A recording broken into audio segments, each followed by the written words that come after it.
अनुसूचित जाती नवबौद्ध घटकाच्या वस्तीचा विकास करणे यामध्ये खूप मोठ्या प्रमाणात गैरव्यवहार जिल्ह्यामध्ये झालेला आहे। या अनुषंगाने 2 वर्ष आधी वंचित बहुजन आघाडीच्या वतीने माननीय जिल्हाधिकारी महोदयांना निवेदन सादर करण्यात आले होतं।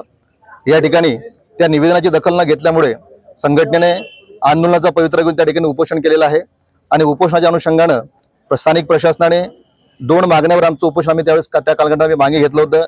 या ठिकाणी जे समाज कल्याण अधिकारी आहेत मनोज मिरत, त्याचबरोबर अतिरिक्त मुख्य कार्यकारी अधिकारी राजेश लोखंडे, या दोघांनी संगनमताना जो दलित वस्तीमध्ये फार मोठ्या प्रमाणात या जिल्ह्यामध्ये गैरव्यवहार केलेला आहे।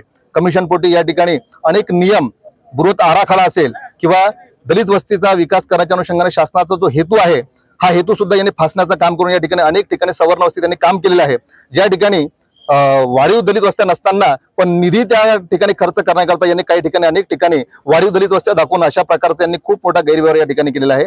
या संदर्भामध्ये माननीय विभागीय आयुक्तांनी चौकशी करावी, त्याचबरोबर मेरत यांचा पदभार काढण्यात यावा अशा प्रकारचं लेखी आश्वासन देऊन या ठिकाणी आमचं उपोषण त्यावेळेस त्या कालखंडामध्ये थांबवण्यात आलं होतं।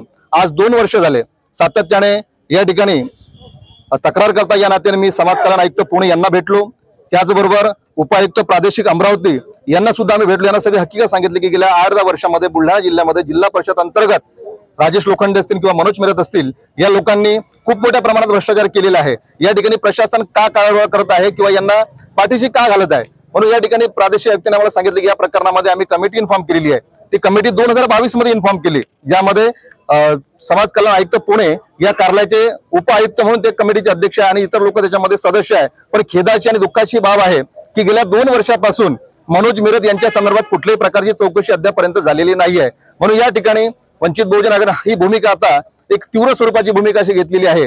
आज आम्ही विद्यमान सीओ जंगम साहेब यांच्या मार्फत निवेदन सादर केलेलं आहे, ज्या निवेदनामध्ये आमची प्रमुख मागणी आहे की या 30 दिवसाच्या आतमध्ये मेरत यांच्या विरोधात जर कारवाई झाली नाही, कारवाई म्हणजे चौकशी जर झाली नाही तर आम्ही या ठिकाणी येत्या 30 दिवसाच्या आतमध्ये जर कारवाई जर न केल्यास तर या ठिकाणी उग्र स्वरूपाचं आंदोलन, मग ते आंदोलन काय असेल तर या ठिकाणी जोडे मारो आंदोलन, म्हणजे मेरत जिथं दिसतील तिथं आम्ही वंचित बहुजन आघाडीचे म्हणजे सर्व कार्यकर्ते पदाधिकारी या मानसिकतेमध्ये आता आम्ही आलेलो आहे की या ठिकाणी जर आम्हाला प्रशासन न्याय देत नसेल, स्थानिक प्रशासन असेल, वरिष्ठ प्रशासन असेल, तर या ठिकाणी कुठेतरी जिल्ह्यामध्ये ह्या खमंग चर्चा आहे की या व्यक्तीच्या मागे कुठली तरी मोठी ताकद आहे आणि ती व्यक्ती सुद्धा मनोज मिरत लोकांना बोलताना ती सांगते की माझ्या मागे खूप मोठी ताकद आहे, माझं कोणीच काही हलकाबारी करू शकत नाही। म्हणून विविध पदावर संशोधन अधिकारी म्हणून, सहाय्यक आयुक्त म्हणून, समाज कल्याण अधिकारी म्हणून विविध पदावर तो काम करत आहे आणि करोडो रुपयाची संपत्ती माया म्हणजे जी काही ज्याला आपण मायाजाल होता अवैध मार्गाने त्याने कमवलेली, म्हणून याच्या पुढचा जो लढा आहे त्या मेरतच्या विरोधामध्ये आम्ही